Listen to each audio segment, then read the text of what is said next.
మరొకసారి వందనాలు సమర్పిస్తున్నాను మీకు అందరికీ. ఫలములు ఫలించుట పార్ట్ 2. ఈ ఫలములు ఫలించట్లో అనేక విషయాలను గత వారం మనం పరిశీలన చేశాం. ఇవాళ మరి అత్యంత ప్రాముఖ్యంగా మరికొన్ని విషయాలను పరిశీలన చేస్తాం. అందులో నీతి ఫలం గురించి మనం పరిశీలన చేస్తూ చాలా విషయాలు నేర్చుకోవడానికి అయిన ప్రయత్నం ఇవాళ చేయబోతాం. నీతి ఫలం మాత్రమే కాదు, కుదిరితే మరి ఇతరత్ర ఫలాలు ఏవైతే ఉన్నాయో వాటిని గురించి కూడా మనం పరిశీలన చేయడానికి అయిన ప్రయత్నం చేస్తాం. హెబ్రీలకు రాసిన పత్రిక 12, 9, 10, 11 వచనాలు మనం చదివినట్లయితే చదవండి. మరియు శరీర సంబంధులైన తండ్రులు మనకు శిక్షకులై ఉండిరి. వారి యందు భయభక్తులు కలిగి ఉంటిమి. శరీర సంబంధమైన తండ్రులు శిక్షకులు అంటే తండ్రులు ఏం చేస్తారంటే శిక్షించే విధానంలో బాధపడేటట్లుగా చేస్తారేమో అనే ఉద్దేశంతోనే అక్కడ మాట్లాడడం జరిగింది. శిక్షించినప్పుడు పిల్లలు ఏమవుతారు? బాధపడుతూ ఉంటారు. తల్లులు కూడా శిక్షిస్తూ ఉంటారు, కాదని నేను అనట్లేదు. తల్లుల యొక్క శిక్ష అనేది ప్రేమపూర్వకంగాను అంత కఠినంగాను ఉండదు. తండ్రులు శిక్షించినంతగా తల్లులు శిక్షించకపోవచ్చు. కానీ తండ్రులు కొంచెం కఠినంగా శిక్షించినా కూడా సరే దాని వలన ప్రయోజనమే, కానీ దాని వలన ఎటువంటి ఇబ్బంది లేదు. శిక్ష అనేది చాలా చాలా అవసరమండి నేటి పిల్లలకు. నేను మరలా చెప్తున్నాను, బాబు కుమారో, విజయ్ సింధుజాలో, లేదనంటే ఇంక చిన్నపిల్లలను పెట్టుకున్న వాళ్ళు, లేదా కనబోయే వాళ్ళు నరేంద్రనో, లేదనంటే మన సహోదరులు ఇంకెవరైనా కూడా సరే, చందన, నూతన అయితేనేమి, వీళ్ళందరూ కూడా దయచేసి పిల్లల్ని శిక్షించటం మంచి పద్ధతి. శిక్ష అనేది మధ్యలో శిక్షించనే కూడదన్నట్లుగా అనేక విధానాలలో చాలా చాలా టెక్నాలజికల్ ఉపదేశాలు వచ్చేసాయి. అట్లా కాకుండా శిక్షించడం అనేది అత్యంత అవసరం అన్నమాట. కాబట్టి తల్లిదండ్రుల పట్ల భయభక్తులు ఎప్పుడు వస్తాదంటే శిక్షించినప్పుడే వస్తుంది, లేదంటే రాదు. మీరు శిక్షించకుండానే గారాబం పెట్టితే మాత్రం తల్లిదండ్రుల పట్ల భయం, భక్తి పోగా మరి ఏమొస్తుంది తెలుసా? వాళ్ళు పెరిగే కొద్ది కోపము, ఆ తర్వాత అలిగి వాళ్ళ ఓన్ డెసిషన్స్ తీసుకునేటువంటి ప్రమాదంలోకి వెళ్ళిపోతారు. ఖచ్చితంగా ఇది ఎప్పుడు కూడా సరేనండి. గ్రంథం ఎప్పటికీ ఫెయిల్ కాదు. కొత్త నిబంధన అందులో ప్రత్యేకించి ఫెయిల్ కానే కాదు. చదివేసి ఇప్పుడు గారాబాలే ఎక్కువైపోయాయి పిల్లల విషయంలో. తల్లిదండ్రులు కొట్టినా వాళ్ళ తాత ముత్తాతలో, లేదనంటే వాళ్ళ తాతగారులో వీళ్ళు అడ్డుకుంటూ ఉంటారు. అట్లా కాదు. నో, క్రమశిక్షణ అనే విషయంలో ఖచ్చితంగా పిల్లల్ని శిక్షించడం అనేది అవసరం. అట్లయితే కాబట్టి లోకువ లేదా విధేయత, లోబడే నేర్చే ఒక విషయం ఎలా వస్తుంది తెలుసు కదండి? శిక్ష ద్వారా వస్తుంది. అదేవిధంగా ఆత్మలకు తండ్రి అయిన దేవుడు ఒక్కడే. ఆయన ఎవరు? తండ్రి అయిన దేవుడు. ఆయనకు మనం ఎట్లా లోబడాలి? ఇంకా ఎక్కువగా లోబడాలి. కొన్ని దినముల మట్టుకు తమకిష్టం వచ్చినట్టు మనల్ని శిక్షించలే గాని అది మనం పెద్దవాళ్ళు అయ్యేంత వరకే. పిల్లలు పెద్దవాళ్ళు అయ్యేంత వరకే శిక్షించగలరు. పెద్దవాళ్ళు అయిన తర్వాత ఏమవుతారు? శిక్షించడం ఆపేస్తారు. ఇంకా పెద్దవాళ్ళు అయినా కూడా కొడుతూ ఉంటారు, కొట్టరు. చూసారా? మనము అంటే సంఘములో ఒక్కసారి చేర్చబడిన తర్వాత దేవుని యొక్క పరిశుద్ధతలో పాలు పొందాలని మనము కూడా శిక్షించబడుతూ ఉన్నాం. భూమి మీద బ్రతికే మనకు కూడా శిక్షలు అనేవి ఉంటూ ఉంటాయి. మన తండ్రి మనల్ని శిక్షిస్తూ ఉంటారు. ఇవాళ అనారోగ్య స్థితియో లేదా బాధనో లేదా వేదననో కలుగుతూ ఉంది అనే ఆలోచనలో మనం అనుకుంటూ ఉంటాం. కాదు, తండ్రి శిక్షగా కూడా ఉండొచ్చు. ఎలా కూడా ఉండొచ్చు? మనల్ని శిక్షించి తన పరిశుద్ధతలో పాలు పొందాలని శిక్షిస్తూ ఉండొచ్చు. మనం చేసిన తప్పులు దేవుడు ఎప్పుడు శిక్షించడండి, డైరెక్ట్ గా శిక్షించడు, కావాలని శిక్షించడు. మనం కూడా కావాలని పిల్లల్ని శిక్షిస్తామా? ఉన్నాడు స్టీఫెను, ఊరికిని కొడతాడా వెళ్ళి బాబు కుమార్? ఊరికే కొట్టాడు. ఎప్పుడు కొడతాడు? చెప్పిన మాట వినకపోతే లేదా తప్పు చేస్తేనే కొడతాడన్నమాట. అదే విధంగానే మనము మన ఆత్మల విషయంలో మనం సరైన మార్గంలో నడవకపోతే దాన్ని సరిదిద్దాల్సిన బాధ్యత ఎవరు తీసుకుంటుంటారు? తండ్రి దేవుడు అన్నమాట. అప్పుడు గుర్తొస్తాడు. అప్పుడు దాన్ని మనం అలాగే ఆలోచన చేయాలి. ఎప్పుడైనా కూడా సరే మనం ఏదైనా బాధను, శిక్షను లేదా దుఃఖకరమైన పరిస్థితులను ఎదుర్కొంటున్నప్పుడు ఇది నాకు ఎలా వచ్చింది అనే ఆలోచన మనం చేయాలి. దేవుడు నన్ను ఏమైనా శిక్షిస్తున్నారా? తండ్రి నన్ను ఏమైనా శిక్షిస్తున్నారా? నేను కరెక్షన్ చేసుకోవాల్సింది ఏమైనా ఉందా అనే ఆలోచన ఆటోమేటిక్ గా రావాలి.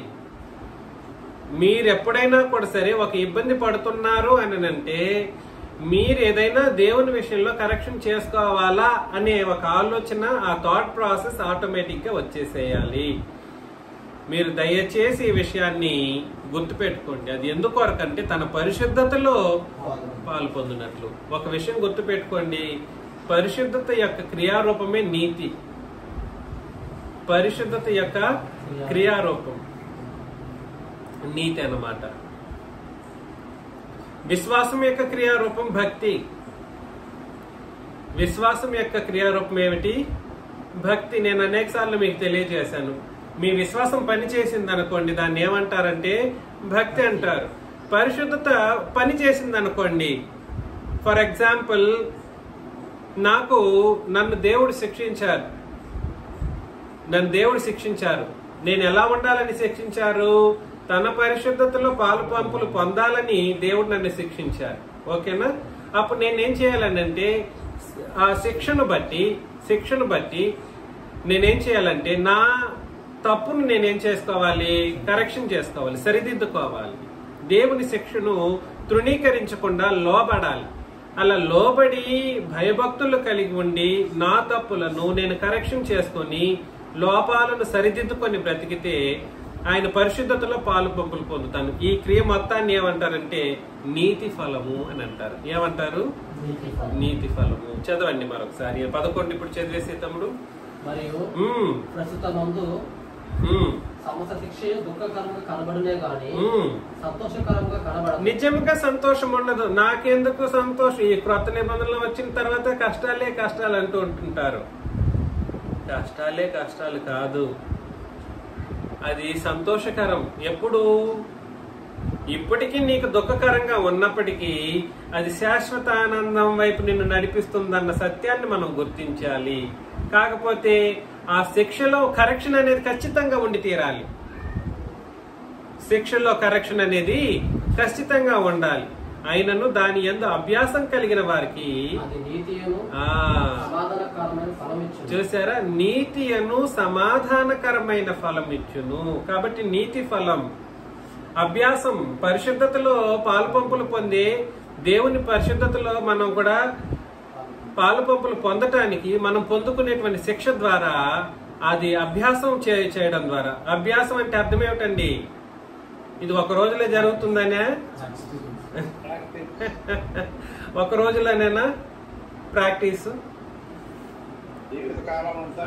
మనం బ్రతికినంత కాలం కూడా సరే మనకు దుఃఖాలు వస్తూ ఉంటాయి, బాధలు వస్తూ ఉంటుంటాయి, కష్టాలు వస్తూ ఉంటుంటాయి.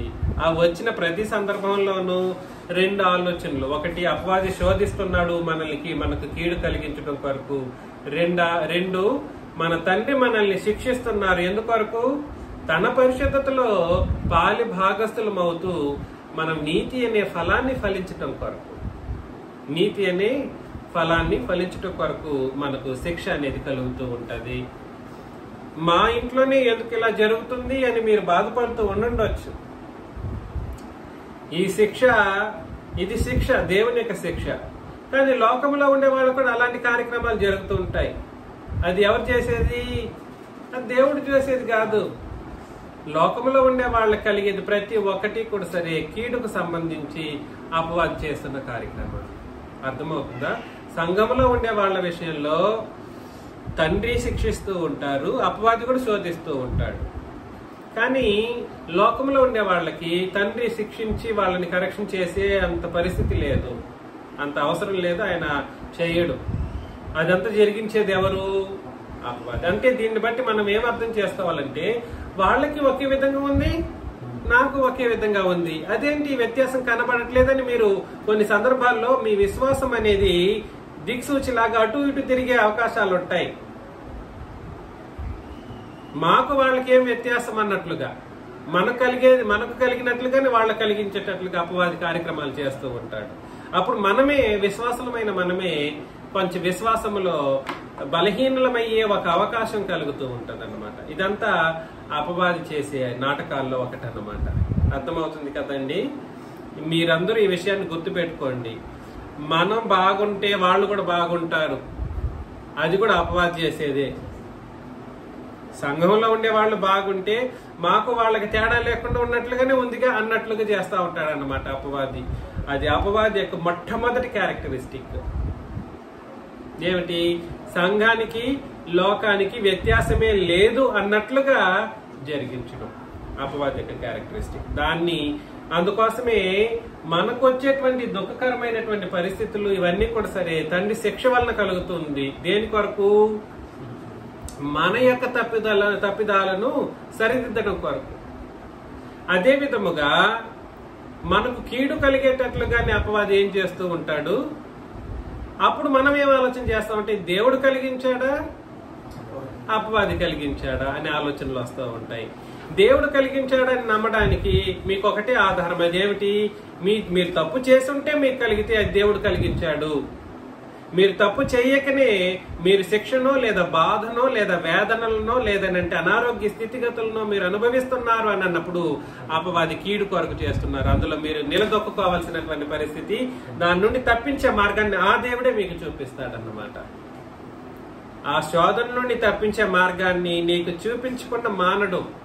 నిన్ను శోధనలోనే విడిచిపెట్టేవాడు కాదు దేవుడు. నీకు ఎల్లప్పుడూ మేలు చేయడం కొరకు, సంఘంలో ఉన్న వాళ్ళని మేలు చేయడం కొరకే తండ్రిన దేవుడు తన పరిశుద్ధతలో పాలు పంపులు పొందడం కొరకే తండ్రిన దేవుడు కార్యకలాపాలు జరిగిస్తూ ఉంటారు. కానీ వ్యత్యాసాలు గుర్తించాలి. ఏంటి వ్యత్యాసాలు? 4 రకాల వ్యత్యాసాలు చెప్పాను. ఏమేమిటి? మొదటి వ్యత్యాసం ఏమిటి? సంఘంలో ఉండే వాళ్ళకి శిక్ష 2 రకాలుగా జరుగుతూ ఉంటది. ఒకటి తండ్రిని దేవుడే చేసేటువంటి శిక్ష, అది మన యొక్క లోపాలని సరిదిద్దడం కొరకు దేవుడిచ్చే శిక్ష. 2 అపవాది మనలకు కీడును కలిగించడానికి అయినటువంటి పరిస్థితుల్లో అపవాది మనల్ని శ్రమ పడేటట్లుగాను శిక్షించేటట్లుగాను చేస్తూ ఉంటాడు. 3వది ఏమిటండి? మనకి లోకానికి వ్యత్యాసం లేకుండానే మనం శిక్ష అనుభవిస్తూ ఉంటాం. మనకి లోకానికి, సంఘానికి లోకానికి వ్యత్యాసం లేకుండానే శిక్షను అనుభవిస్తూ ఉంటాం. అది ఎవరు కలిగించేది? అపవాది కలిగించేది. అదే విధంగా మనకు లోకానికి శిక్ష లేకుండా సంతోషకరమైన పరిస్థితులు ఉంటూ ఉంటాయి. దాన్ని కలిగించేది ఏమిటి? మనకైతే తండ్రైన దేవుడు, వాళ్ళకైతే అపవాది. మన సంతోషం అయితే తండ్రైన దేవుడు, వాళ్ళదైతే అపవాది. వాళ్ళకి వ్యత్యాసం లేకుండా వాడు కార్యక్రమాలు జరిగిస్తూ ఉంటాడు. అందులో అత్యంత ప్రాముఖ్యమైన మరొక విషయం చెప్పాను.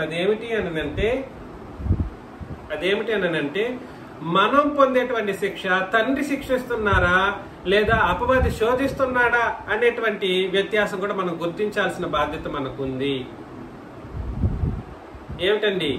మనకు వచ్చేటువంటి శిక్ష లేదా మనం పడేటువంటి శ్రమలు తండ్రి వలన కలుగుతుందా అపవాది వలన కలుగుతుందా అనే వ్యత్యాసాన్ని మనం గుర్తించాలి. ఎలా గుర్తించగలం?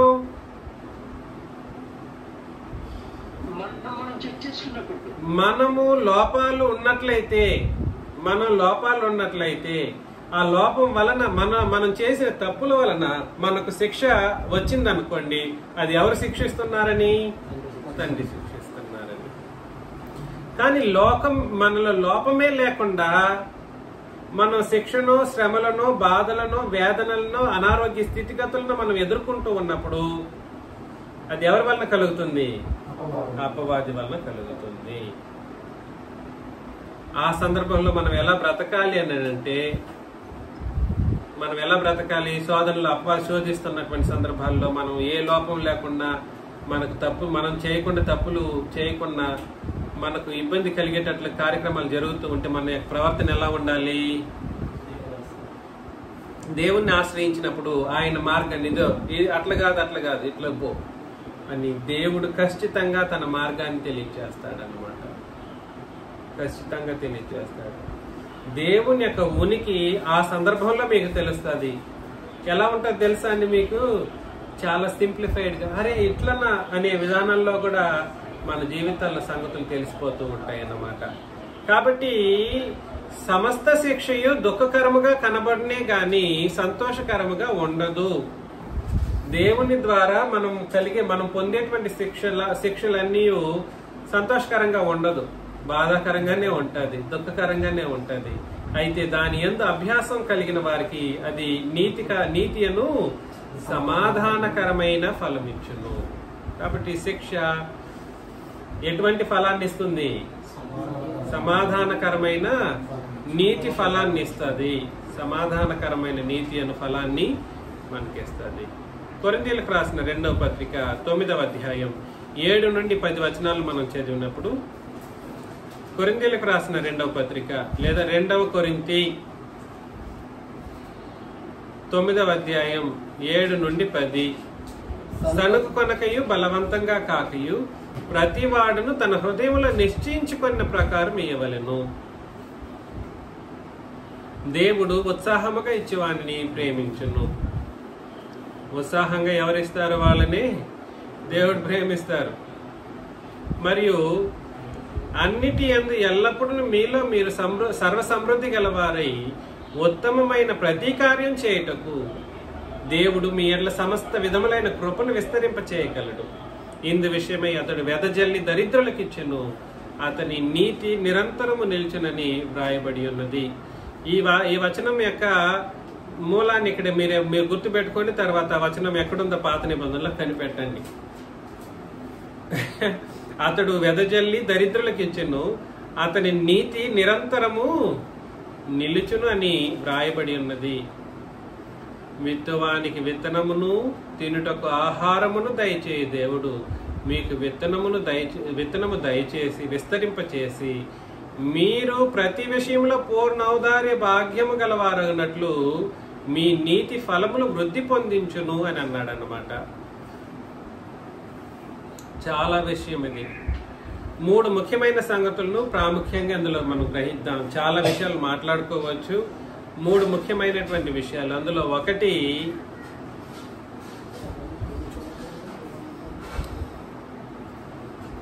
మనకు ఈరోజు ఏది కలిగి ఉన్న ఆహార వస్తువు, భౌతికమైనది ఏదైనా కూడా సరే, ఎవరు దయచేస్తున్నారండి? ఎవరు దయచేస్తున్నారు? దేవుడు దయచేస్తూ ఉన్నారు. మనం అనుకుంటుంటాం, అయ్యో నా కష్టార్జితం కదా, బాబు కుమార్ అంటాడు నేను రాత్రింపగళ్ళు పని చేస్తే వచ్చాయి కదా అన్నట్టు కాదు.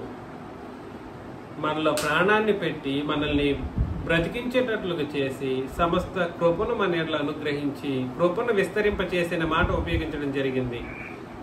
దేవుడు మీ ఎడల సమస్త విధములైన కృపను విస్తరింప చేయగలడు అని అన్నాడు. కాబట్టి సమస్త విధములైనటువంటి కృపను మనకు అనుగ్రహించడం ద్వారా భౌతికమైనటువంటి సమస్త సహాయ సహకారాలను ఎవరు చేస్తున్నారనే దృక్పథంతో మనం బ్రతకాలి క్రైస్తవులముగా. నిన్ను కష్టపడేటట్లుగా చేసింది కూడా దేవుడే. నీ ప్రతి అణువును తెలిసిన వాడు దేవుడు. నువ్వు చేసే ప్రతి కార్యాన్ని గుర్తించగలిగిన వాడు దేవుడు. కాబట్టి మనం తినే ఆహారం, విత్తనము ఏదైతే ఉందో ఆహారాన్ని దయచేసేవాడు దేవుడు. మీకు విత్తనమును దయచేసి దాన్ని విస్తరింపచేసి మీరు ప్రతి విషయంలోనూ పూర్ణ ఔదార్య భాగ్యము కలవారు ఉన్నట్లు మీ నీతి ఫలములను కూడా వృద్ధి పొందించును అని అన్నాడు. అంటే ఇక్కడ ఒక గ్యాప్ ఒకటి మిగిలిపోతుంది. ఏమిటి గ్యాపు? మనకు ఆహారం ఇస్తున్నాడు, మనకు అన్ని ఇస్తున్నాడు. మనకు ఆహారం ఇస్తున్నాడు, మనకు ఆయనే అన్ని ఇస్తున్నాడు. మన హృదయాలను ఉల్లాసంతో నింపుతూ ఉన్నాడు. మనం 24 గంటలు ఏడుస్తూనే కూర్చుంటున్నామండి. అది దేవుడు డిజైన్ చేసినటువంటి ఒక అద్భుతమైనటువంటి ఇదన్నమాట. ఒక ఏమంటారు, మనిషికి చేసినటువంటి ఒక అద్భుతమైన దాంట్లో జ్ఞాపకము లేకపోవడం కూడా. జ్ఞాపకం ఉంచుకోవడం, జ్ఞాపకం లేకపోవడం. చాలా సందర్భాల్లో ఒకరి కుటుంబంలో ఎవరైనా మరణించారనుకోండి, మరణించినప్పుడు కొన్ని రోజుల వరకే వాళ్ళు ఏం చేస్తుంటారండి, బాధపడుతూ ఉంటారు. ఆ తర్వాత స్లోగా మర్చిపోతారు. కాబట్టి మరచిపోవడం అనేది కూడా సరే దేవుడు పెట్టినటువంటి ఒక అద్భుతమైనటువంటి మానవ లక్షణం అన్నమాట. అర్థమవుతుందా? అదేవిధంగా 24 గంటలు ఏడుస్తూ కూర్చోం, ఉల్లాసంతో కూడా మనల్ని నింపుతాడు తండ్రి దేవుడు. కొన్ని రోజులకి బాధ అనుభవిస్తాం, ఎప్పుడు అదే ఉంటుందని అంటే అదే ఉండదు. కొన్ని రోజులకి సంతోషకరమైనటువంటి పరిస్థితులు. నా జీవితంలో నన్ను నేను శపించుకొని బాధపడే సందర్భాలు కూడా ఉన్నాయి. కానీ నేను సంఘంలోని వ్యక్తుల్ని నేను చూసినప్పుడు అపరిమితమైనటువంటి సంతోషం నాకు కలుగుతూ ఉంటుంది. నేను నిజంగా నా వ్యక్తిగత విషయం గురించి కొంత బాధ అనుభవించినప్పటికీ సంఘం విషయంలో అత్యంత అద్భుతమైన సంతోషమైన సుఖమైనటువంటి శుభప్రదమైన పరిస్థితులు నేను అనుభవిస్తూ ఉన్నాను. ఈ విషయంలో నేను ఖచ్చితంగా ఐ ఫీల్ వెరీ హ్యాపీయర్. కాకపోతే విషయం ఏమిటంటే ఏ ఒక్కరికి జీవితాంతం కష్టాలు ఉండవు, ఏ ఒక్కరికి జీవితాంత సంతోషమే ఉండదు. అది వాడు ఎంత కోటీశ్వరుడైనా కానీ, వాడు ఎంత పేదవాడైనా కానీ. కాకపోతే ఇక్కడ మనం గుర్తించాల్సింది ఒక గ్యాప్ ఒకటి ఉంది. అదేమిటి తెలుసా? విత్తువానికి విత్తనమును తిండుటకు ఆహారమును దయచేయి దేవుడు మీ విత్తనమును దయచేసి విస్తరింపచేసి మీ ప్రతి విషయంలో పూర్ణౌదార్య భాగ్యము గలవారవునట్లు అని అన్నాడు. అంటే అర్థం ఏమిటి? పూర్ణ ఔదార్య భాగ్యం గలవారగునట్లు మీ నీతి ఫలములు వృద్ధి పొందించును అని అన్నాడు. అంటే అర్థం ఏమిటంటే, మీరు గుర్తు పెట్టుకోండి, మీరు దేంట్లోనైనా సమృద్ధి కలిగిన వారైతే మీరు కూడా సరే నీతి కార్యం చేయాలి. అర్థమవుతుందా? ఇది ఒక స్టేట్మెంట్ గా కనబడినప్పటికీ వృద్ధి పొందించును అని చెప్పే ఒక విషయం ఏమిటి? ఎందుకు అట్లా అంటున్నాడు అంటే, మనకు ఈ ఆజ్ఞ ఒకటి ఉందనే విషయాన్ని మనకు గుర్తు చేస్తూ ఉన్నాడు. ఏమిటి? ఇందు విషయమై 9వ వచనం అది ఆజ్ఞ. ఇందు విషయమై అతడు వెదజల్లి దరిద్రులకు ఇచ్చాను. కాబట్టి వెదజల్లాడు అంటే విత్తనం విత్తాడు. వెదజల్లి విత్తనం విత్తాడు. పంట పండించి చేసింది ఎవరు? దేవుడు. నీకు ఆహారాన్ని ఇచ్చింది ఎవరు? దేవుడు. దాన్ని నువ్వేం చేయాలనంటే నీవు దరిద్రులకు కూడా ఇవ్వాల్సినటువంటి పరిస్థితి ఉంది. వెదజల్లి దరిద్రులకు ఇచ్చిన. వెదజల్లేనంటే ఇట్లా విసిరేసేసి పేదవాళ్ళకి విసిరేసి అట్లా కాదు దాని అర్థం. నువ్వు భూమి మీద పంటలు పండించి అని అర్థం. వెదజల్లి అంటే పంటలు పండించి మనం ఏం చేయాలంటే, మనం ఏ విషయంలోనైతే సమృద్ధి కలిగి ఉన్నామో ఆ విషయంలో పేదవాళ్ళకి ఇవ్వడం అనేది చేయాలి. అది అతని నీతి నిరంతరము నిలుచునని వ్రాయబడి ఉన్నది అని అన్నాడు. దాని ద్వారా ఏం కలుగుతుందని అంటే నీతి ఫలం అనేటువంటి ఒక అద్భుతమైనటువంటి ఫలం కలుగుతుంది. కాబట్టి క్రియ ఏమిటి? క్రియ ఏమిటి? పూర్ణ ఔదార్య భాగ్యం కాదు, విత్తడం కాదు క్రియ. ఇక్కడ ఆత్మ సంబంధంగా మాట్లాడుతూ ఉన్నాను. విత్తనం విత్తడము, ఆహారం తినడం ఇవి కాదు ఇక్కడ చెప్తున్నది. ముఖ్యంగా మనం గుర్తించాల్సింది నీతి ఫలం అనే ఫలం నువ్వు ఫలించాలనంటే నువ్వు ముందు ఎలాంటి బుద్ధిని కలిగి ఉండాలి? ఔదార్య భాగ్యం కలిగిన వాళ్ళుగా ఉండాలి. సంఘములోని వాళ్ళు నీకు ఏ విషయంలోనైతే సహాయం చేయగలిగినటువంటి పరిస్థితులు ఉన్నాయి అనుకోండి, ఆ విషయంలో సహాయం చేయండి. సంఘంలో పేదవాళ్ళకి, సంఘంలో పేదవాళ్ళు ఉన్నారు, ఆ పేదవాళ్ళకి మనం ఏం చేయాలి? పేదవాళ్ళని మీ యొక్క సహాయం మీరు చేయాల్సినటువంటి పరిస్థితి ఒకటి ఉంది. అదేంటంటే ఔదార్య భాగ్యాన్ని బట్టి సహాయం చేసినప్పుడు అది ఏమిగా పిలువబడుతుందంటే నువ్వు ఫలిస్తున్నావు. ఏం ఫలం అది? నీతి ఫలం. కాబట్టి మొదటిది ఏమిటి? దేవుడే మనల్ని శిక్షించడం ద్వారా మనల్ని నీతి అను సమాధాన ఫలాన్ని ఇచ్చేటట్లు దేవుడు చేస్తారు. ఇది కూడా దేవుడు చేస్తారు. ఎప్పుడు అని అంటే నీకు అన్ని ఫలాన్ని ఫలింపజేసినప్పుడు, భౌతికమైనటువంటి ఫలాలను ఫలింపజేయడం దేని కొరకంటే నువ్వు నీతి ఫలించడం కొరకు నీకు అట్లా చేస్తున్నాడు. మనోళ్ళందరూ ఏమనుకుంటారు? నేను తినడం కోసం అనుకుంటా ఉంటారు. నేను తినడం కోసం, నా కోసం, నా కుటుంబం కోసం అట్లా కాదు. చాలా మంది ఇంట్లో సమృద్ధి కలిగి ఉన్నామని అంటే ఆ సమృద్ధిని బట్టి నీతి ఫలాలు ఫలించాలి. దేన్ని బట్టి అండి? సమృద్ధిని బట్టి. అందులో ప్రాముఖ్యంగా చెప్పాలంటే మీ ఇండ్లలో ఏదైనా ప్రథమమైనది, ప్రాముఖ్యమైనటువంటిది ఆహార వస్తువు ఉందనంటే ముందు ప్రీచర్కి వెళ్ళాలి. ప్రీచర్కి వెళ్ళాలి. అక్కవాళ్ళు కొంతమంది అట్లా చేస్తారు. మన సహోదరులు నాకు నింపి పంపిస్తూ ఉంటారు బ్యాగులో పెట్టేసి. ప్రీచర్కి ఇవ్వడం అనేది ఖచ్చితంగా చేయవలసినటువంటి ఒక పరిస్థితి. కానీ ఇక్కడ ప్రీచర్కి అనేదే కాదు, దరిద్రులు, సంఘంలో దరిద్రులు ఎవరైనా ఉంటే వాళ్ళకి కూడా మీ సమృద్ధిని బట్టి చేయాలి. సమృద్ధిని బట్టి, ఆ మాట కొటేషన్ అన్నమాట. మీకే లేకుండా ఉంటే మీరు ఎక్కడి నుండి తెస్తారు? ఒకవేళ లేనోళ్ళు బాధపడకూడదు. మీరు సహోదరుల నుండి లేని వాళ్ళు సహోదరుల నుండి పొందుకునేటువంటి సహాయం ఏదైతే ఉందో అది ఆ నీతి ఫలం అనేది మీకు కూడా మీరు పొందుకోవడం ద్వారా కూడా సరే కలుగుతుంది అన్నమాట. అర్థమవుతుందా? సహోదరులు ఇచ్చేంతగా చేయడం దేవుడు చేసిన కార్యక్రమం. తద్వారా మీరు అది వద్దనకూడదు. ఎవరు సంఘం వాళ్ళే ఏముండదు, వాళ్ళేంది నాకు ఇచ్చేది అన్నట్లు కూడా మాట్లాడే అవకాశాలు ఉంటాయి. It is not the way that everybody should think of. అర్థమవుతుంది కదండి? కాబట్టి నీతి ఫలముల్లో మొదటిది ఏమిటంటే దేవుని శిక్ష. దాన్ని మనం అంగీకరించి దాని యందు అభ్యాసం చేసేటట్లుగా మన సమస్త తప్పులను మనం ఏం చేయాలి? సరి చేసుకుంటూ బ్రతికితే మనం నీతి ఫలమును ఫలిస్తాం. దేవుని పరిశుద్ధతలో పాలుపంపులు పొందిన వాళ్ళం అవుతాం. 2 ఏమిటండి? దేవుడు మనల్ని భౌతికంగా సమృద్ధిగా మనల్ని ఆశీర్వదించినప్పుడు ఆ సమృద్ధిని పూర్ణౌదార్యంగా మనం ఇవ్వడం ద్వారా ఏం కలుగుతుంది? నీతి ఫలము కలుగుతుంది. యాకోబు పత్రిక 3వ అధ్యాయం, యాకోబు పత్రిక 3:17-18 వచనాలను చదివినప్పుడు, యాకోబు పత్రిక 3వ అధ్యాయం 17-18 వచనాలు. అయితే పైనుండి వచ్చి జ్ఞానం మొట్టమొదట పవిత్రమైనది. పైనుండి వచ్చి జ్ఞానము మొట్టమొదట పవిత్రమైనది. ఆ మాట చెప్పినప్పుడే మనకు దేని మీద ధ్యాస వెళ్ళాలి చెప్పండి? చూద్దాం ఎవరు చెప్తారు.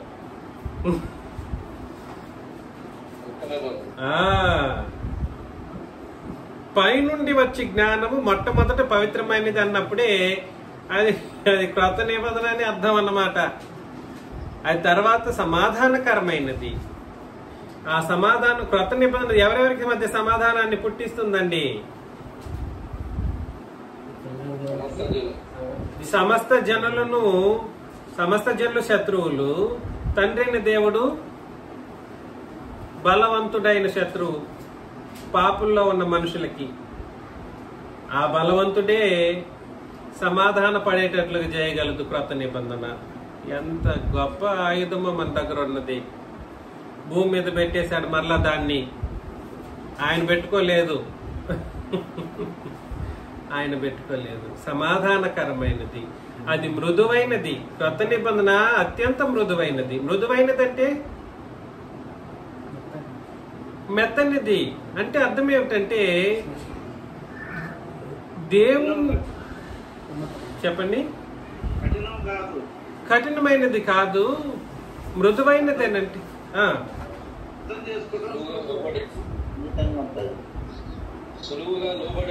సున్నితమైనది, మృదువైనది. సాఫ్ట్ అని అంటే అర్థం ఏమిటంటే దేవుడే మనతో అట్లా ఒక కఠినంగా వ్యవహరించకుండా చేసేది. దేవుడు మనల్ని ఏం చేయాలి? పాపంలో ఉన్న వాళ్ళని నరకంలో వెళ్లి పడేయాలి. అది శాశ్వతమైనటువంటి నరకం, కష్టం. శాశ్వతమైన కష్టంలో పడవేయకుండా దేవుడే మనలతో మృదువుగా ప్రవర్తించేటట్లుగా. మన ప్రాణాలంతా తీసేయాలంటే సెకండ్లు పడతాయండి. భూమి సూర్యచంద్ర నక్షత్రాలు వీటిని సెకండ్లలో ఊపేయగలడు తండ్రి అయిన దేవుడు, ప్రభు అయిన క్రీస్తు పరిశుద్ధాత్ముడు. అలాంటి వ్యక్తులని పట్టుకొనేసి మృదువుగా ఉండేటట్లుగా చేసింది ఏ నిబంధన? పైనుండి వచ్చు జ్ఞానం. అది మొట్టమొదట ఎటువంటిది? పవిత్రమైనది. అది లోపము కలిగింది కాదు. లోపం కలిగింది ఏంటిది? ధర్మశాస్త్రం. అందుకనే నేను చెప్పాను కదా, నా సందర్భంలో నేను ట్రైనింగ్ లో కొన్ని నేర్చుకుంటూ ఉన్నప్పుడు క్రొత్త నిబంధనకి ఏం పేరు అని అంటే the new testament great commission. పాత నిబంధనకి ఏం పేరు? The old testament limited commission. Limited ఎందుకంటే అది లోపం ఉంది కాబట్టి దాన్ని ఇశ్రాయేలీలకే లిమిట్ చేశాడు. గ్రేట్ కమిషన్ అంటే there is no fault in it, there is no mistake in it. సర్వ ప్రపంచమునికి ఉపయోగించదగినటువంటి నిబంధన అన్నమాట. అందుకని మొట్టమొదట పవిత్రమైనది, తర్వాత సమాధానకరమైనది, మృదువైనది, సులభముగా లోబడినది. కనికరము, ఈ జ్ఞానం ఎవరికైతే ఉంటుందో అది ఏం చేస్తుందనంటే దేవుని యొక్క మాటలను మీరు వింటూ ఉన్నప్పుడు లోబడేటట్లుగా చేస్తుంది. అందుకని అది వ్యక్తీకరించి మాట్లాడడం జరిగింది. సులభముగా లోబడినది అని అంటే జ్ఞానం లోబడేది కాదు. ఆ జ్ఞానం ఎవరిలోనైతే ఉంటుందో క్రొత్త నిబంధన, వాళ్ళు ఏం చేస్తారంటే ఉపదేశించే వారికి లోబడేటట్లు కాదు, లేదా ఉపదేశంలో ఉన్న వారికి ఒకరికొకరు లోబడి బ్రతికేటువంటి ఒక ఐక్యమత్యమైనటువంటి జీవితాన్ని ఇవ్వగలిగేది. అందుకని సులభముగా లోబడినది అని అన్నాడు. అర్థమవుతుంది కదండి. కనికరముతోను మంచి ఫలములతో నిండుకొనినది. మంచి ఫలం పక్షపాతమైనను వేషధారణ అయినను లేనిదియునై ఉన్నది. నేను చెప్పాను యాకోబు పత్రిక మొదట మనం ఒకసారి ఫ్యూచర్ లో ఖచ్చితంగా ఫుల్ గా చదువుతాం. యాకోబు పత్రిక మొత్తం కూడా సరేనండి పక్షపాతం గురించి ఉపదేశం చేస్తూ ఉంటది. దేని గురించి? పక్షపాతం అని అంటే ఏ విషయాల్లో కిందోడు పేదవాడు కింద కూర్చోవాలి, బాగా ఉన్నోడేమో పైన కూర్చోవాలి. అలా చేసినా దేవుని లెక్కలు పాపం అంట. అర్థమవుతుందా? ఒకరిని ఒక విధంగా చూసి ఇంకొకరిని ఇంకో విధంగా చూస్తే కూడా దేవుని లెక్కలు పాపం. అది యాకోబు పత్రిక చదివినప్పుడు ఒక్కొక్కరికి భయం వణుకు పుట్టుతుంది అన్నమాట. అంత అద్భుతమైనటువంటి సంగతులు యాకోబు పత్రికలో ఉంది. అందులో క్రొత్త నిబంధన అంట పక్షపాతమైనను వేషధారణ అయినను లేనిదనై ఉన్నది. నీతి ఫలము సమాధానము చేయ వారికి సమాధానమందు విత్తబడును అని అన్నాడు అనమాట. కాబట్టి నీతి ఫలము సమాధానం చేయ వారికి సమాధానమందు విత్తబడును. కాబట్టి సమాధానంగా మనం బ్రతికినప్పుడు మనం ఏం చేస్తున్నామని అర్థం? నీతి ఫలాన్ని ఫలిస్తున్నాం. నీతి ఫలాలు ఎలా కలుగుతాయి? ఒకటి, దేవుడు శిక్షించడం ద్వారా. రాద్దాం.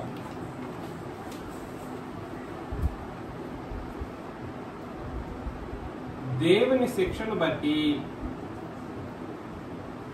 లోపాలు సరిదిద్ది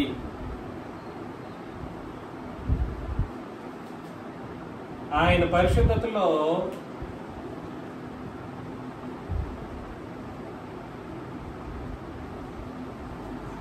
పాలు పంపులు పొంది. అర్థమవుతుందండి? పాలు పంపులు పొందినప్పుడు నీతి ఫలం ఫలిస్తా. ఇది మొత్తం అభ్యాసానికి సంబంధించిందండి. అభ్యాసం అంటే ఏమిటి? ప్రాక్టీస్. అన్ని ప్రాక్టీసే లేండి.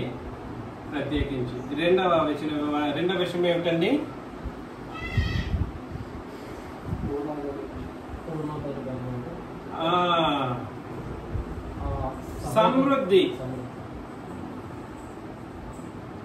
సమృద్ధి కలిగిన వారు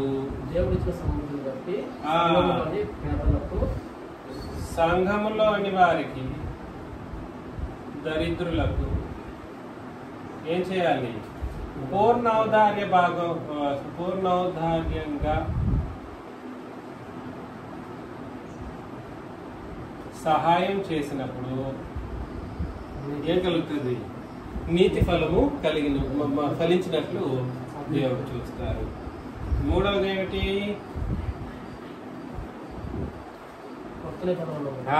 క్రొత్త నిబంధనను బట్టి, కొత్త నిబంధన అనే దానికంటే క్రొత్త నిబంధన జ్ఞానమును బట్టి. ఎలాగా? ఇదేంటి కొత్త నిబంధన జ్ఞానం అన్నాడు? చెప్పండి చూద్దాం. క్రొత్త నిబంధన జ్ఞానం అంటే ఏమిటి? క్రొత్త నిబంధన రాత రూపంలో ఉందే? రాత రూపంలో ఉంది. కానీ రాత రూపంలో ఉన్న క్రొత్త నిబంధన మన మనసుల్లో పెట్టుకుంటే అది జ్ఞానం అని పెడుతుంది అనమాట. రాత రూపంలో ఉన్న నిబంధన అయితే ఉంది, రాసి పెట్టేశాడు, వింటూ ఉంటాం, మనసులో ఉండదు. అప్పుడు ఎలా ఆ మనసుల్లో ఉండకపోతే మనం జ్ఞానవంతులంగా ఉండం. అర్థమవుతుందా? కాబట్టి ఎన్నిసార్లు వింటే, ఎన్ని విషయాలు ఎంత జ్ఞానయుక్తంగా మనం బ్రతికితే అంత మంచిదన్నమాట. అందుకని మీకు యూట్యూబ్లో ఎంతో విలువైనటువంటి ప్రపంచంలో ఎవడూ చెప్పలేని విషయాలన్నింటినీ సులభంగా ఊరికేనే ఉచితంగానే యూట్యూబ్లో పెట్టాను. మీకోసం, సంఘం కోసం పెట్టింది అది. సంఘం కోసం, మీకోసం పెట్టాను. మీరు ఎంతసేపు వింటున్నారో విని మీరు జ్ఞానం పెంపొందించుకొని మీరు జ్ఞానయుక్తంగా భూమి మీద బ్రతకాలన్న ఒక ఉద్దేశంతోనే ఎంతో విలువైన విషయాలను ఊరికే పెట్టేశాను యూట్యూబ్లో. ఇట్లాంటి విషయాలను వేరే వాళ్ళు ఎన్కాష్ చేసుకుంటారు. మీకు తెలియదు ఎంతెంత లాగుతారు డబ్బులు. అర్థమవుతుందా? అయితే క్రొత్త నిబంధన జ్ఞానమును బట్టి భూమి మీద బ్రతుకుతూ సమాధానంగా బ్రతికితే ఎలాగండి? ఎలా బ్రతకాలి? సమాధానంగా బ్రతికినట్లయితే మనం ఏం ఫలం ఫలిస్తున్నామని అర్థం? ఏం ఫలం అండి? నీతి ఫలాన్ని మనం ఫలిస్తూ ఉన్నాము. నీతి ఫలాన్ని ఫలిస్తూ ఉన్నాము.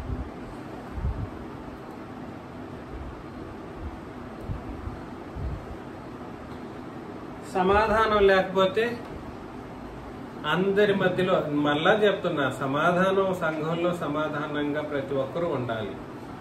సమాధానం లేకపోవడం చాలా చాలా తప్పుడు జీవితం అన్నమాట. వాళ్ళు సులభంగా తొట్టిల్లగలరు. ఫిలిప్పీలకు రాసిన పత్రిక 1వ అధ్యాయం 9 నుండి 11 వచనాలను చదివినప్పుడు,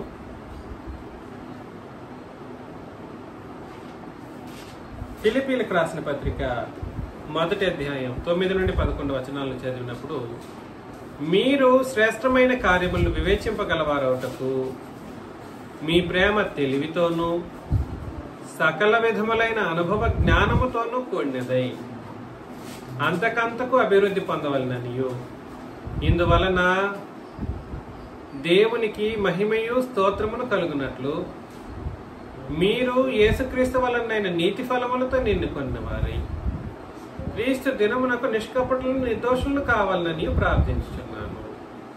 ఎవరైనా ఇట్లాంటి ప్రార్థనలు చేస్తారండి? ఇట్లాంటి ప్రార్థన కాపీ కొట్టండి. ప్రార్థన మాకు కావాలి అనడం కాదు.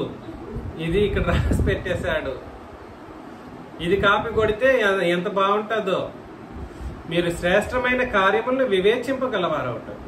మన ఆలోచన, మన వివేచన శ్రేష్టమైనటువంటి కార్యముల పట్ల ఉండాలన్నమాట. అది నేను చెప్పాను. పరిశుద్ధత యొక్క క్రియారూపం అని అంటే అర్థమేమిటి? ఏ మంచి చేయాలి, ఏ గొప్ప కార్యం చేయాలి సంఘంలో ఉన్న వాళ్ళకి, నేను ఇది చేస్తే ఎంత శ్రేష్టంగా ఉంటుంది అనే వివేచన మనం చేస్తూ బ్రతకాలి. భూమి మీద బ్రతికినప్పుడు ఒక అనారోగ్య స్థితి వచ్చింది, నేనేం చేయగలను? డబ్బు లేదు. ఏం చేయగలను? బ్రదర్ ఎలా ఉన్నారు? ఫోన్ చేసి మాట్లాడుతూ మీ కొరకు మేము ప్రార్థన చేస్తా ఉన్నాం. డబ్బులు లేకపోతే ఏముందంటే, డబ్బే జీవితం కాదు కదండి. No, not the money itself is the life. అర్థమవుతుంది నేను చెప్పేది. అనారోగ్య స్థితిగతి ఇప్పుడు సంఘంలో ఉన్న వాళ్ళ దగ్గర డబ్బులు ఇవ్వలేకపోయినప్పటికీ కొంచెం వాళ్ళ దగ్గరికి వెళ్ళి పరామర్శించడం ఎంత బాగుంటుందండి, ఎంత బాగుంటుంది. వెళ్ళి కూర్చొనేసి వాళ్ళతో మాట్లాడి వాళ్ళ గురించి ప్రార్థన చేసి వస్తే ఎంతో చాలా చక్కగా ఉంటుంది అనమాట. అలాగా ఎవరైనా ఏదైనా ఇబ్బందుల్లో ఉన్నప్పుడు శ్రేష్టమైనటువంటి కార్యాలను వివేచించగలవారవుటకు మీ ప్రేమ, అది దేని వల్ల సాధ్యమవుతుందండి? మీ ప్రేమను బట్టే సాధ్యం. ప్రేమ ఉంటేనేనండి ఇదంతా సాధ్యం అవుతుంది. మీ ప్రేమ తెలివితోను అని అన్నాడు. తెలివితోనంటే అర్థం ఏంటి తెలుసా? మనమేమో మంచి ఉద్దేశంతోనే చేయడానికి ప్రయత్నం చేస్తూ ఉంటాం. ఎదుటోడు మనల్ని ఎన్కాస్ట్ చేసుకోవడం కోసం కూడా అట్లా నటనలు నటించే వాళ్ళు ఉంటారు. అందుకని తెలివి ఉపయోగించాలి. అక్కడ నిజంగానే సోదరుడే, కానీ ఆ సోదరుడు మనల్ని ముంచడానికి ఏమన్నా చేస్తున్నాడే అని తెలివి కూడా ఉండాలి. అర్థమవుతుందా? అన్ని విధాలుగా మనం పరిశీలన చేయాలి. తెలివి లేకుండా చేయకూడదు. మీ ప్రేమ తెలివితోనూ సకల విధములైన అనుభవ జ్ఞానముతోనూ కూడినదై. కాబట్టి ప్రేమలో రెండు ముఖ్యమైనటువంటి సంగతులు ఉండాలి. అందరి మీద ప్రేమ చూపించడం ఓకే, కాదనట్లేదు. కానీ మన ప్రేమను మనం ఇంతకు ముందు కూడా కొంతమందిని మనం అనుభవించాం, చూసాం. వాళ్ళు మనల్ని కావాలనే వాళ్ళ యొక్క స్థితిగతులను బట్టి, భౌతిక స్థితిగతులను బట్టి మనల్ని మోసం చేయటానికి ఆయన ప్రయత్నం చేసి మోసం చేశారు. కానీ మనం దాన్ని ఎలా చూసాము? ప్రేమతోనే చేశాం. అవునా కాదా? కాబట్టి దానికి అవసరమైన రెండు ముఖ్యమైనటువంటివి చెప్పాడు. ఒకటి తెలివి ఉండాలి, రెండు సకల విధములైన అనుభవ జ్ఞానముతోను అని అన్నాడు అనమాట. కాబట్టి సహాయం కోరే వాళ్ళందరూ కూడా సరే, సహాయం కోరే వాళ్ళందరూ వాళ్ళకి బ్యాక్గ్రౌండ్ ని కూడా మనం వెతకాలి.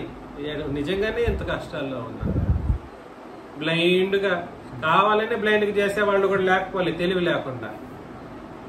అర్థమవుతుందా? కాబట్టి బ్లైండ్ గా చేయకూడదు. అన్నిటినీ మనం సరైన విధానంలో చేయాలి, సకల విధమైనటువంటి ప్రేమతోనూ. అదే విధంగా చేయాల్సిన సమయం వచ్చినప్పుడు చేయకుండా, తెలివి అంటే అది ఈ సమయంలో చేయాలన్న ఆలోచన వచ్చింది అనుకోండి, చెయ్యాలి.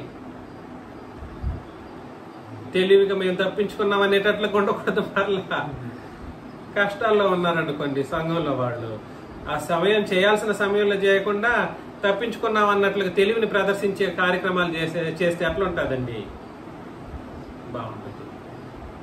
మీ ప్రేమ సకల విధములైన తెలివితోనూ సకల విధములైన అనుభవ జ్ఞానంతోనూ కూడినదై అంతకంతకు అభివృద్ధి పొందవలనని. ఇందువలన దేవునికి ఏం కలుగుతుందండి?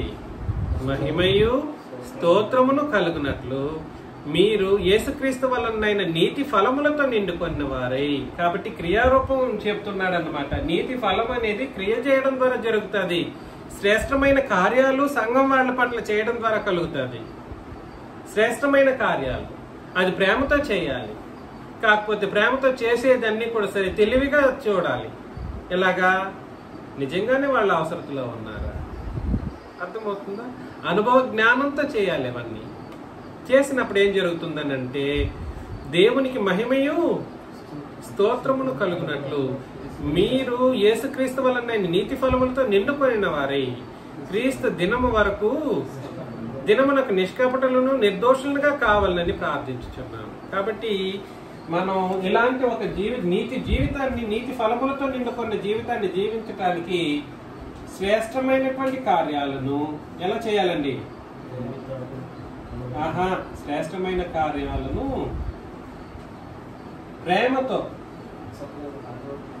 ప్రేమతో అన్నప్పుడు ముందు తెలివి ఇంప్లై చేయి, రెండు అనుభవ జ్ఞానం.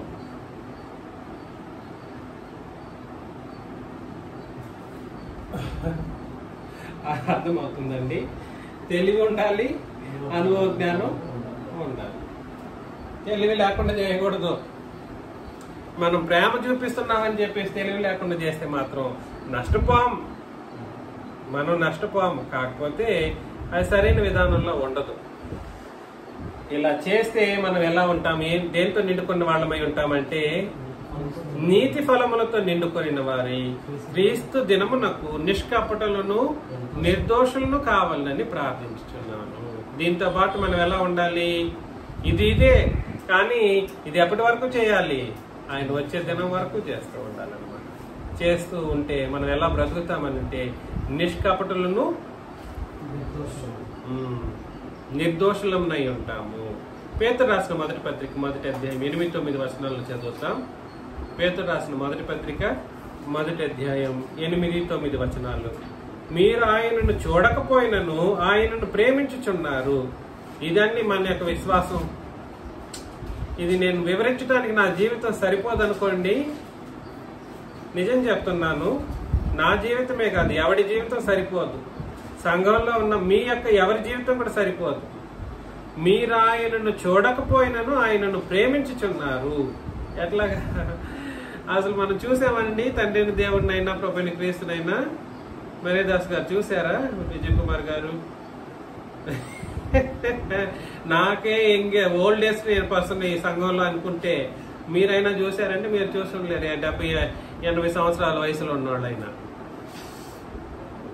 అయినా మనం ఏం చేస్తున్నామండి? ఆయనను ప్రేమించుచున్నాము. ఇప్పుడు ఆయనను కనులారా చూడకయే విశ్వసించు మీ విశ్వాసమునకు ఫలమును అనగా ఆత్మ రక్షణను పొందుచు చెప్పన సఖ్యమును మహిమాయుక్తమునైన సంతోషం గలవారై ఆనందించుచున్నారు అని అన్నాడు అనమాట. కాబట్టి ఆత్మ రక్షణ అనేటువంటి ఫలాన్ని మనం పొందుతాం. విశ్వాసమునకు కలిగిన ఫలం ఏమిటండి? శాశ్వతమైనటువంటి ఆత్మరక్షణ. శాశ్వతమైనటువంటి ఆత్మరక్షణ అంటే అర్థం ఏమిటి? పరలోకం. శాశ్వతమైనటువంటి ఆత్మరక్షణ. ఈ ఆత్మరక్షణ పొందుచు చెప్పన సఖ్యమును మహిమాయుక్తమునైన సంతోషం గలవారై ఆనందించుచున్నారు. కాబట్టి చెప్పడానికి కూడా కుదరదంట. అంత సంతోషమైనటువంటి మహిమాయుక్తమునైనటువంటి ఆనందాన్ని భూమి మీద కలిగి బ్రతుకుతాం. కాకపోతే ఇందులో విశ్వాసమునకు తగిన ఫలం ఫలించటము మరియు ఆత్మ రక్షణను పొందడం కొరకు ప్రత్యేకించి మీ జీవితము ఒక ముఖ్యమైనటువంటి ఫలాన్ని ఫలించాలి. విశ్వాసమునకు తగిన ఫలం ఫలిస్తారు అనగా ఆత్మరక్షణను పొందుకుంటామంటారు. ఈ ఆత్మరక్షణను పొందుకోవడం ద్వారా మనకి ఏం కలుగుతుంది అనే ఒక అత్యంత ముఖ్యమైనటువంటి విషయాన్ని వచ్చే వారం పరిశీలన చేస్తాం. విశ్వాసమునకు తగిన ఫలం, తద్వారా ఏం కలుగుతుంది? ఆత్మరక్షణ. ఈ విశ్వాసమును తగిన ఫలం అనగా ఆత్మరక్షణను పొందుకోవడం ద్వారా మనం ఇంకొక ఫలితాన్ని ఫలిస్తామనంట. ఆ ఫలితం గురించి మనం పరిశీలన చేయబోతాం వచ్చే వారానికి. ఈ ఫలంలో ఫలం అన్నమాట. విశ్వాసమునకు తగిన ఫలం అనే ఈ మాట మనం వాస్తవానికి ఫ్రూట్ గురించి మాట్లాడదు, లేదా మన యొక్క ఫలితం గురించి మాట్లాడదు. ఇక్కడ ఫలితమే చెప్పేశాడు, ఆత్మరక్షణ అని చెప్పేసి. విశ్వాసమును తగిన ఫలం అన్నాడు. అది ఫలం గురించి కాదు మాట్లాడుతున్నది, ఆత్మరక్షణ అనే విషయం గురించి మాట్లాడేస్తూ ఉన్నాడు. అయితే తద్వారా మనం ఒకలాంటి ఫలంగా పిలువబడతామంట. అదేమిటో వచ్చే వారానికి మనం పరిశీలన చేసుకుని వచ్చే వారానికైనా ఈ సబ్జెక్ట్ ముగించుకోవడానికైనా ప్రయత్నం చేస్తాం. మీకందరికి క్రీస్తు నామములో వందనాలు.